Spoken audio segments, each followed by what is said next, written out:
Baik, bismillahirrahmanirrahim. Assalamualaikum warahmatullahi wabarakatuh. Baik ayah bunda, ini adalah lanjutan dari bab sebelumnya.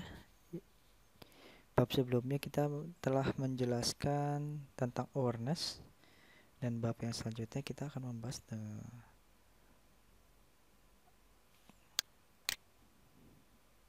tentang proses menjual. Kita akan bahas bab 4 ya. Bab 4 sekaligus bab 5, handling objection, menangani keberatan. Jadi bagaimana kita proses menjual sampai kita menangani keberatan atau handling objection terhadap keberatan-keberatan yang customer sampaikan. Ini sedikit mengulang materi bab 1 tentang marketing channel.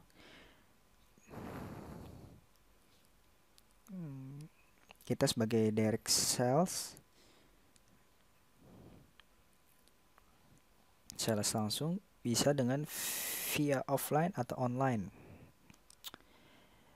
Offline dengan konsultatif selling, yaitu kita buat janji dengan orang, kemudian kita ketemu orang langsung, kita langsung presentasi langsung depan orang, itulah namanya konsultatif selling. Kemudian kita bisa juga lewat seminar ataupun lewat exhibition atau lewat pameran. Untuk kali ini yang akan kita bahas yaitu tentang konsultatif selling. Karena memang tiga raksa sendiri yaitu perusahaan direct selling. Nah, maka dari itu kita akan membahas tentang bagaimana sih caranya konsultatif selling ketemu orang dan bagaimana cara closing ketika menangani keberatan-keberatan customer seperti itu. Nah, kurang lebih seperti ini tahap penjualan, yaitu ada pra penjualan, persiapan, penjualan, dan pelayanan purna jual. Nah, ada sedikit penjelasan tentang apa itu konsultatif selling. Nah, jadi inilah penjelasan konsultatif selling, yaitu proses untuk membuat prospek menyadari sendiri akan kebutuhan dan mengarahkan pada solusi yang ditawarkan EPC atau Educational Product Consultant dengan melakukan probing, menggali kebutuhan secara cermat. Jadi intinya konsultatif selling itu nggak asal namanya jualan. Jadi kita itu menggali dulu nih kebutuhan customer kita ini apa. Nah, dengan konsultatif selling tersebut. Jadi kita gali kebutuhannya, kemudian kita mengarahkan, kita memberikan solusi terhadap kebutuhan customer tersebut. Intinya seperti itu konsultatif selling.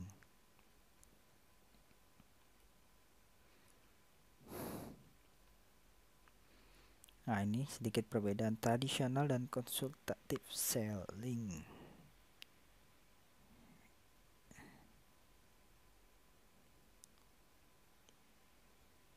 Nah, kenapa harus konsultatif selling?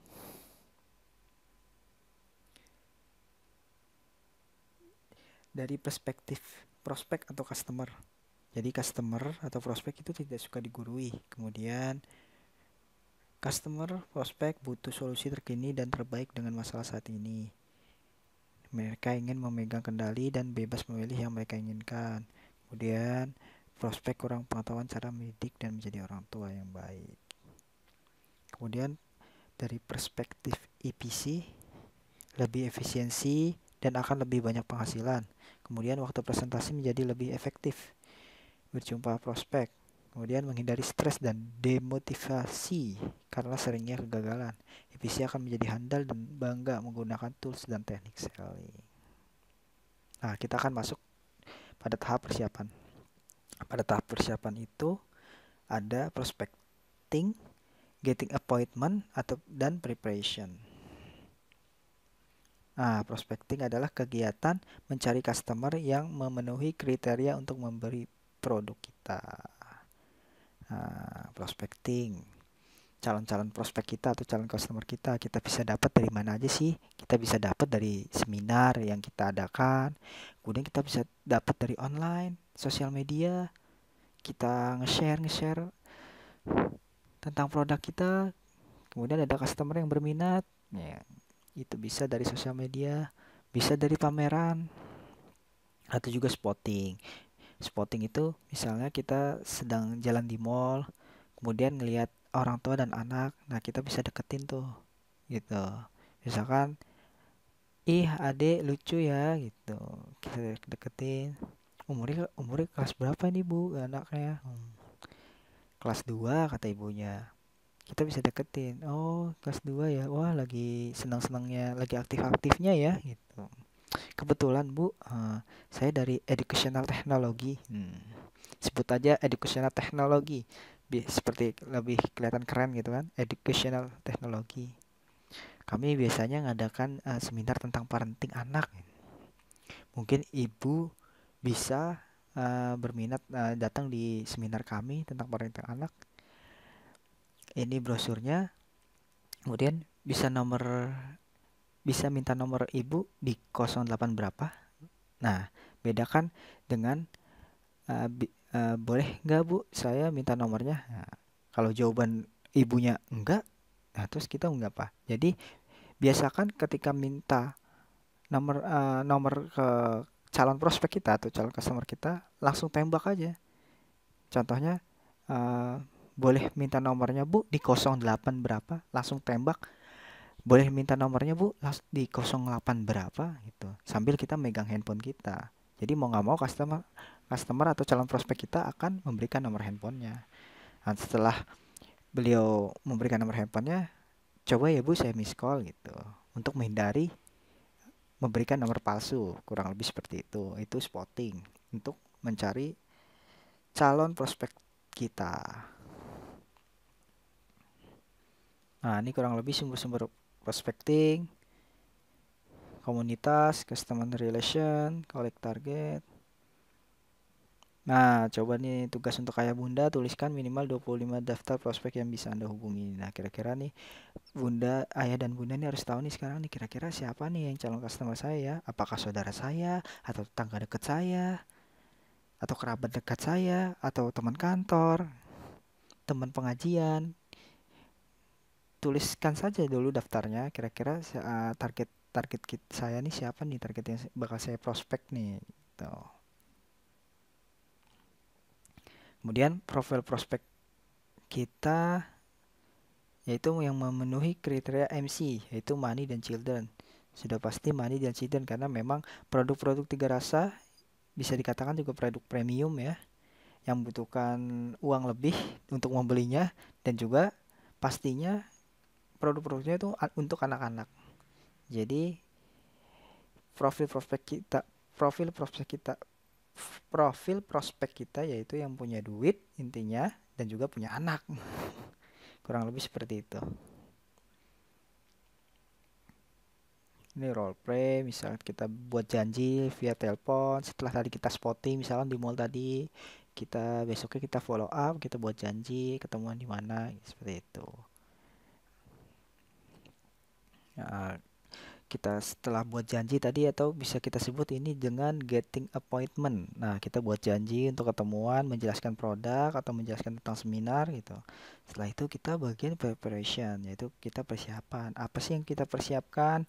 Kurang lebih seperti ini: kartu nama, agenda, prospektus, brosur, dan lain-lainnya. Kurang lebih seperti inilah untuk preparation.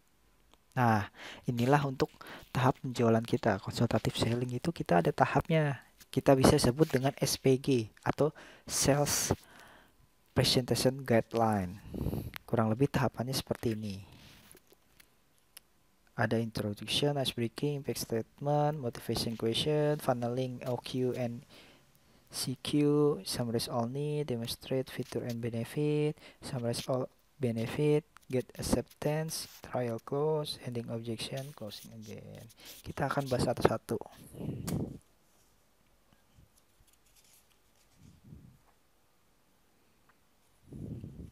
Nah, jadi pada tahap introduction dan juga ice breaking, ada momen kuncinya nih agar EPC bisa menentukan apakah customer merupakan prospek atau tidak. Jadi ada beberapa cara yang dilakukan dalam komponen presentasi pada introduction dan ice breaking ini. Jadi kurang lebih cara ini memberikan kesempatan untuk EPC mengidentifikasi apakah prospek adalah orang yang punya kesempatan closing tinggi dan dapat menentukan apakah EPC melakukan presentasi atau mengakhirinya. Untuk itu perlu dilakukan moment test. Nah, jadi pada tahap introduction atau kita perkenalan diri, kemudian ice breaking juga, mencairkan suasana, kita perlu tahapan yang namanya woman test. W-nya itu apa ya? W-nya itu ternyata willing, O-nya itu obsess, M-nya itu money, A-nya itu authority, dan terakhir N-nya itu needs. Jadi kurang lebih pada saat EPC melakukan woman test, prospek atau calon customer kita juga pasti mengevaluasi kita sebagai EPC. Kurang lebih customer kita akan bertanya-tanya apakah EPC ini jujur dan dapat dipercaya, apa tanda-tanda yang dilihat, apakah EPC ini kredibel, kemudian apa tanda-tanda yang dilihat prospek atau customer kita jika EPC dinilai tidak jujur dan tidak dipercaya. Nah, kurang lebih seperti itu. Dan kemudian inilah saatnya hubungan terjalin. Jika terbentuk hubungan yang baik, maka kemungkinan besar presentasi berjalan sukses. Nah, kurang lebih seperti itu untuk tahap introduction. Jadi perkenalan diri tadi, kemudian kita dengan woman test, willing, obsess, money, authority, needs, kebutuhannya apa aja. Kemudian kita masuk ice speaking, mencairkan suasana untuk menjalin hubungan lebih dekat. Nah, setelah itu kita masuk ke impact statement. Maksudnya apa sih impact statement? Jadi impact statement itu adalah kunci untuk mengontrol proses penjualan. Jadi impact statement itu yaitu pernyataan ataupun pertanyaan yang dibuat untuk menarik fokus customer atau calon prospek ke dalam sebuah diskusi, di mana customer atau prospek menyampaikan kebutuhannya. Jadi EPC mengarahkan prospek melalui proses funneling yang menyimpulkan bahwa prospek butuh solusi yang kita tawarkan atau yang EPC tawarkan. Nah, kayak gimana sih impact statement? Kurang lebih seperti awareness tadi lah. Kita bisa tanya ke Bapak Ibu, tahu nggak bahwa ternyata mayoritas umat muslim di Indonesia itu besar ya, sekitar 84%. Tapi kenapa ya sekitar 64%-nya itu buta huruf Al-Quran? Nah, menurut Bapak Ibu, kenapa ini bisa terjadi? Nah, kita bisa kasih pertanyaan impact statement seperti itu. Atau contoh yang lainnya, Bapak Ibu, Anda pasti tahu kan bahwa 80% lulusan sekarang mengalami kesulitan mencari pekerjaan yang sesuai dengan kualifikasinya. Bahkan penghasilan yang diterima juga di bawah yang seharusnya. Menurut Bapak Ibu, kenapa ya ini bisa terjadi? Ya, kurang lebih lah seperti itu. Kita memberikan pernyataan yang berdampak, berimpact, atau pertanyaan yang berimpact, yang menggali jawaban dari si customer tersebut. Kurang lebih seperti itu. Kemudian tahap selanjutnya yaitu motivating question. Kita berikan pertanyaan-pertanyaan motivasi seperti misalkan anak sekarang ibu anaknya berapa ya? Kira-kira ke depannya kita catat tuh. Kita catat anak ibu namanya siapa, umurnya berapa, misalkan namanya Nina. Kita catat kira-kira Nina ke depannya mau jadi seperti apa ya Bunda. Nah, kita gali tuh kebutuhan customer sampai dia menjawab, oh Nina itu bla bla bla bla bla, ke depannya dia bakal gini gini gini nih, cita-citanya ini, kurang lebih seperti itu untuk motivating question. Setelah tahap motivating question, kita masuk ke tahap funneling OQ dan CQ. Apa itu OQ? OQ itu open question atau bisa disebut juga open prop, open question.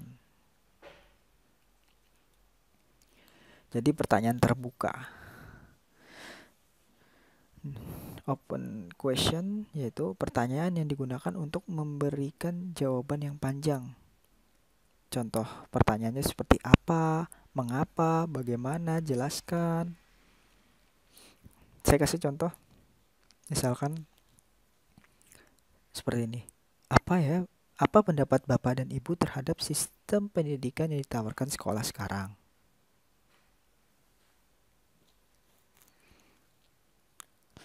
Bisa contoh yang lainnya.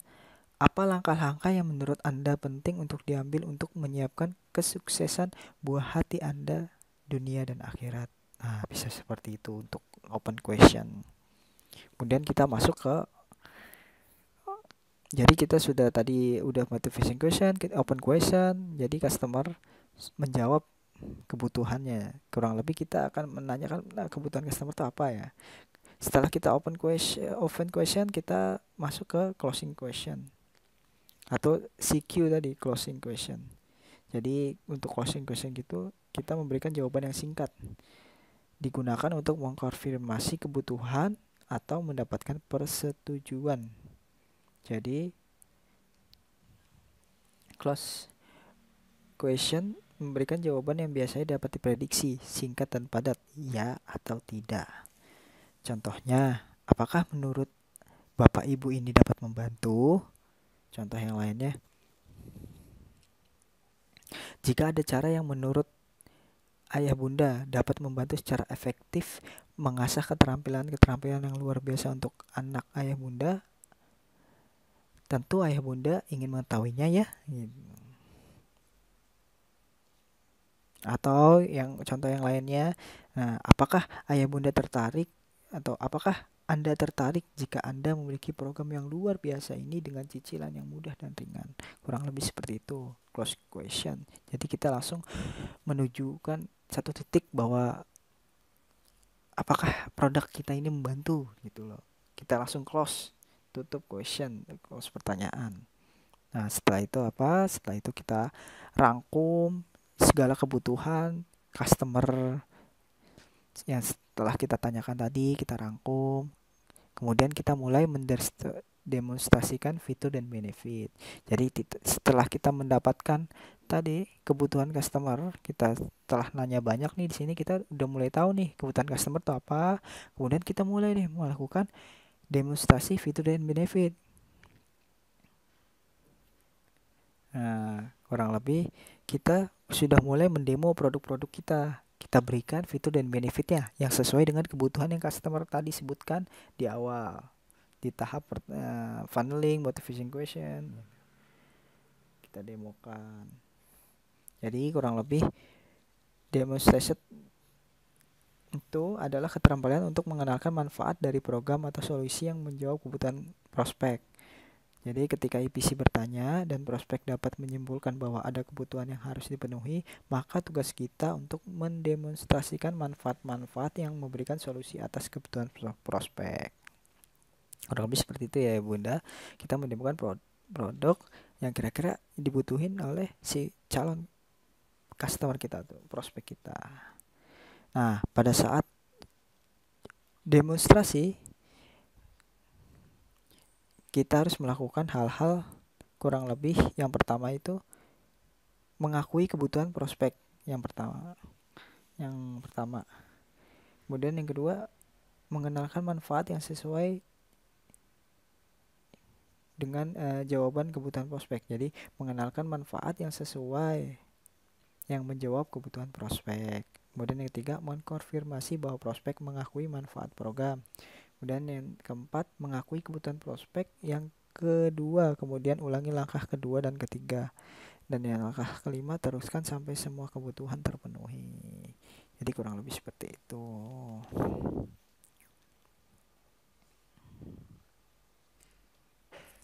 Seperti itu kita habis setelah kita demonstrasi, kita merangkum semua manfaat dari produk-produk yang kita tawarkan.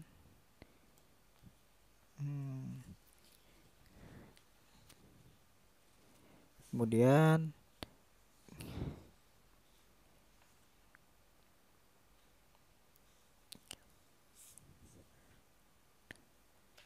get acceptance, dapat penerimaan. Kita lihat dulu nih pas setelah tahap tadi merangkum semua kebutuhan, semua manfaat dari produk-produk kita atau demonstrasi produk, kita get acceptance atau mendapatkan penerimaan istilahnya. Nah, di sini nih kita harus tahu kira-kira kita diterima nggak nih ya oleh si prospek ini, kira-kira prospek ini nih suka nggak sih sama kita gitu, kurang lebih di sini. Jadi kita untuk terjadinya penjualan atau trial close, kita harus tahu dulu di sini get acceptance, kurang lebih sikap prospek terhadap produk atau pelayanan kita. Di sini bisa dikategorikan menjadi 4 bagian, yaitu acceptance atau menerima, kemudian skeptism, ragu, kemudian yang ketiga indifference, acuh, kemudian yang keempat objection atau keberatan. Nah, misalkan kita lihat nih, kalau misalkan prospek kita sudah acceptance, prospek kita udah setuju dan dengan manfaat dari program, kita bisa langsung melakukan trial close atau closing, langsung kita closing, di situ terjadi penjualan atau kurang. Nah, tapi sedangkan jika customer kita itu skeptism, ragu-ragu, jadi ketika prospek masih ragu dengan benefit yang diberikan dari program kita, ataupun indifference, ketika prospek menunjukkan kurang tertarik dengan program kita karena tidak merasa butuh. Kemudian objection adalah ketika pernyataan prospek berlawanan dengan program kita, prospek merasa kurang puas terhadap program kita. Nah, kurang lebih kalau misalkan customer sudah get acceptance, sudah menerima, kita bisa langsung closing di trial close. Namun biasanya banyak nih yang nggak langsung closing, misalkan tahu-tahu ada pertanyaan dari customer, kok harganya mahal ya gitu, oh saya belum butuh nih. Nah, itu jika masih ada jawaban seperti itu dari customer, kita akan melakukan namanya handling objection, seperti pada bab 5 yang handling objection. Saya langsung jelaskan di sini aja untuk cara menangani handling objection ya. Cara menangani keberatan seperti mahal atau belum butuh. Nah, kurang lebih contohnya seperti ini. Misalkan customer kita bilang terlalu mahal ya, kita bisa jawab dengan kalau boleh tahu bunda, ibu, ibu membandingkannya dengan produk apa ya gitu. Bisa kita berikan pertanyaan balik seperti itu. Atau bisa juga dengan kita jawab, saya yakin ibu pasti setuju bahwa menginvestasikan kesuksesan pendidikan anak itu tidak akan murah. Kata kuncinya di sini adalah sukses. Apa yang akan ibu investasikan di sini adalah sarana yang akan mempersiapkan anak ibu dengan fondasi yang kuat untuk belajar. Ini sudah jelas teridentifikasi oleh diskusi kita sebelumnya. Jika fondasinya saja belum dipersiapkan secara tepat, jumlah uang yang sudah dipersiapkan untuk mengulang hal-hal tersebut akan menjadi semakin mahal, bukan? Kurang lebih seperti itu. Atau misalkan saya nggak mampu, saya belum perlu. Nah, itu semua ada jawabannya di lembar konsultatif selling. Nanti saya akan kirimkan filenya via WhatsApp bisa, atau via email. Nanti ayah bunda, jika tadi sudah trial cost namun customer melakukan masih mahal, masih ini, kita bisa melakukan handling objection, yaitu kita menangani keberatan. Nah, untuk jawaban-jawaban handling objection yang menangani keberatan itu sudah nanti saya akan kirimkan via email atau via WhatsApp. Kemudian close again. Close again yaitu setelah kita menghandle nih keberatan customer, kita bisa closing, kita bisa melakukan penjualan lagi. Nah, pertanyaannya kapan sih kita tahu untuk closing? Nah, jawabannya yaitu ketika Anda melihat buying signal. Jadi ketika Anda melihat buying signal. Jadi buying signal itu bisa terlihat secara verbal atau fisik. Contohnya ya, contoh buying signal verbal. Kira-kira customer tuh biasanya nanya seperti ini. Berapa lama waktu pengirimannya? Bagaimana cara saya membayar cicilan per bulannya? Apa yang akan terjadi jika bukunya rusak? Nah, kurang lebih itulah udah buying signal tuh, udah tanda-tanda tuh, udah sinyal tuh. Udah sinyal, wah mau nih kayaknya calon customer kita nih, calon prospek kita mau. Kurang lebih itulah sinyal verbal. Bagaimana kalau fisik? Nah, kalau fisik kita lihat nih, kalau prospek kita sudah melirik contoh-contoh yang ditunjukkan atau sudah lihat-lihat produk kita, pegang-pegang, seneng. Kemudian juga ketika prospek senyum dan menganggukkan kepala. Kemudian ketika posisi duduk prospek bergeser hingga ke ujung tempat duduk, wah itu udah tanda-tandanya tuh bakalan closing atau bakalan terjadi penjualan. Kurang lebih seperti itu. Ya Bunda. Kemudian langkah-langkah apa aja sih yang dilakukan setelah Anda mengartikan bahwa telah terjadi buying signal? Langkah-langkah apa aja nih yang harus IPC lakukan nih kalau udah terjadi buying signal? Yang pertama, tanyakan pertanyaan tertutup seperti iya dan iya. Maksudnya gimana tuh ya? Contohnya seperti ini. Anda mau produknya dikirimkan ke rumah atau ke kantor? Nah, kita kasih pilihan dua pertanyaan. Anda mau produknya dikirimkan ke rumah atau ke kantor? Jadi dia hanya milih rumah atau kantor. Nah, mau nggak mau kan dia akan milih salah satunya. Jangan mau saya kirim kemana produknya. Jangan tanya seperti itu. Kalau jawabannya saya nggak mau, gimana? Nah, lebih baik kita berikan dua pertanyaan. Mau dikirimkan ke rumah atau ke kantor? Nah, itu kan jawabannya pasti iya, iya. Mau kirimkan ke rumah? Iya. Atau ke kantor? Iya. Kurang lebih seperti itu. Kemudian yang kedua, hentikan kontak mata dari prospek. Nah, jadi kita udah nggak boleh ngelihat lagi mata prospek. Kita udah fokus di catatan kita atau di kontrak pembelian di di KP kita. Jadi kemudian yang ketiga tahapan yaitu isi kontrak pembelian atau KP dan bersikap seolah Anda suka closing. Ini merupakan sebuah kepercayaan diri yang membuat perbedaan apakah Anda seorang closer yang di atas rata-rata atau closer yang rata-rata. Kemudian jika prospek memberikan penolakan, berikan respon dan ulang ketiga langkah tersebut sampai terjadi closing. Kurang lebih seperti itulah untuk tahap menjual dari consultative selling, yaitu Sales Presentation Guidelines atau SPG. Nah, setelah ini saya akan biar lebih jelas ayah bunda, saya akan kasih lihat videonya. Tadi saya belum ini ya, lupa. Momen test itu apa sih tadi? Nah, momen test itu ini. Willing, punya waktu, ambition, money, authority, needs, kurang lebih ini. Ini bisa ayah bunda baca. Nanti saya kirimkan soft filenya.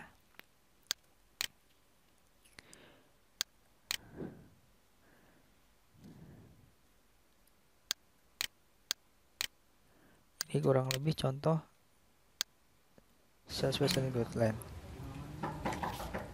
Assalamualaikum. Waalaikumsalam. Oh, iya.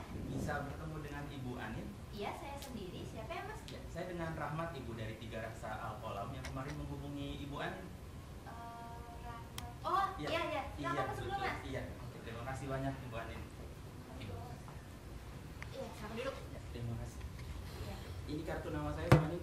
Oh, iya. Ada keperluan apa ya, Mas ya? Iya, ini kalau saya lihat dulu Bu Anin ya. Ini rumahnya sudah lama Bu Anin tinggal di sini? Sudah 7 tahun kurang lebih. Sudah lama, berarti sama. Tahap ice breaking. Iya, alhamdulillah. Tadi sudah memperkenalkan diri, introduction. Ini tahap mencairkan situasi, atau mencairkan suasana, ice breaking. Desain rumah emang saya kerjasama dengan suami. Gitu. Oke. Ini tadi saya juga masuk lihat banyak lukisan Bu Anin ya. Ini Bu Anin memang sama suami juga suka lukisan? Suami sih kurang lebih, yang lebih saya nggak terlalu suka lukisan. Oke, jadi suami punya jiwa seni juga ya Bu Anin? Iya benar, kalau saya ada pameran lukisan pasti dia beli. Oke Bu Anin.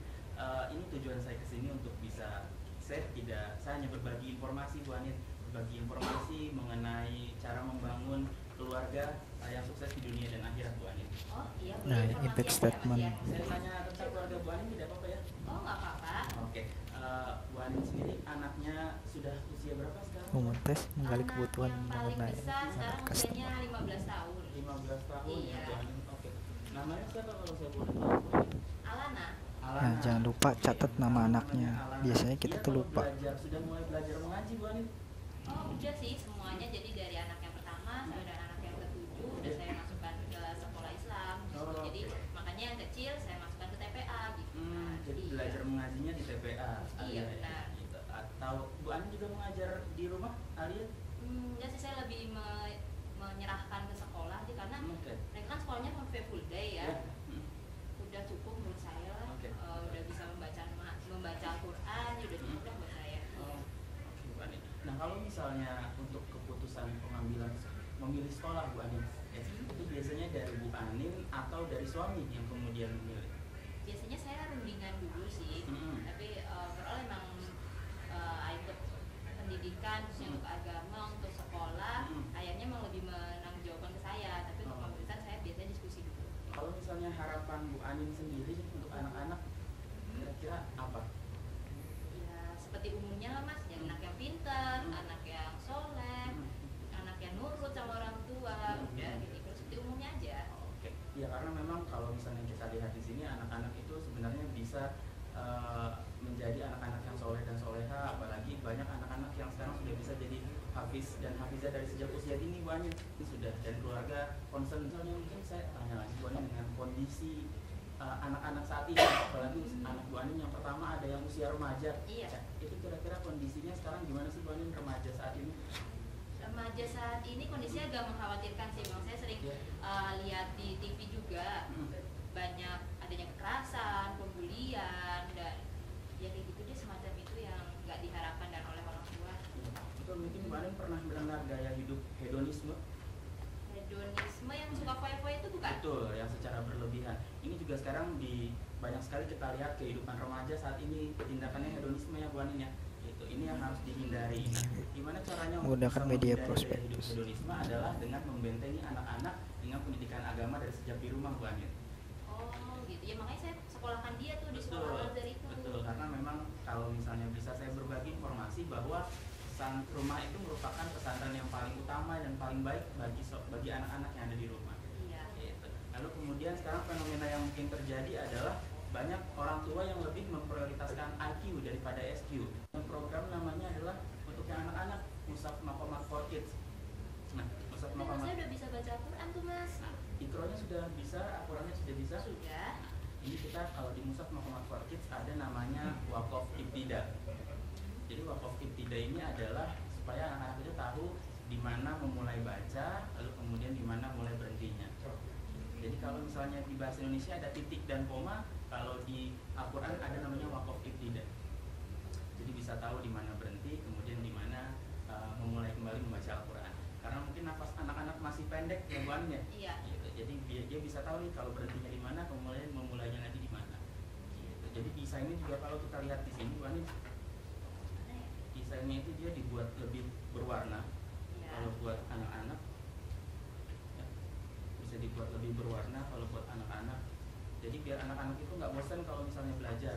Kalau boleh tahu ini harganya berapa ya? Harganya untuk paket lengkapnya adalah 4.730.000 Bu Anin. Wah, mahal banget Mas. Ini 4.730.000. Iya. Bu Anin mungkin kalau misalnya mau cash kita kasih potongan 300.000. Jadi 4.430.000, atau kalau misalnya Bu Anin mau angsuran itu juga bisa Bu Anin. Wah, Mas, itu mahal banget ya, soalnya saya kebutuhannya banyak banget nih. Karena anak saya 7 semuanya udah disekolahin.